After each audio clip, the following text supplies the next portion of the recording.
আসসালামু আলাইকুম। আজকে একটা ব্যতিক্রমী চাষ সম্পর্কে আপনাদের ধারণা দিব। দেখেন চারিদিকে একদম পতিত মাটি, অর্থাৎ জঙ্গলে ভরপুর, পুরো জমিটাই জঙ্গলে ভরপুর। এই জঙ্গলে ভরপুর, তো জঙ্গল পরিষ্কার করে এই জমিতে কোনো আবাদি হয় না। সেই জমিতে দেখেন সোনার ফসল ফলিয়েছে আমাদের বাংলাদেশের একজন তরুণ উদ্যোক্তা। সে কিন্তু এই অভিজ্ঞতাটাকে কাজে লাগিয়ে সে কিন্তু এই সোনার ফসলটা ফলাতে সক্ষম হয়েছে।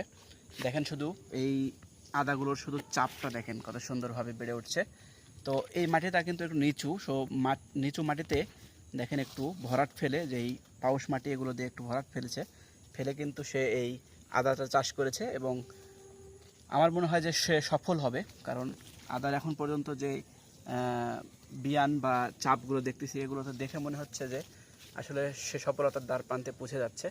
কারণ এই মাটিতে তেমন কোনো আবাদি হয় না। সেই মাটিতে যদি ফসল ফলানো যায় সেটা কিন্তু দারুণ একটা আক্ষেপের বিষয়।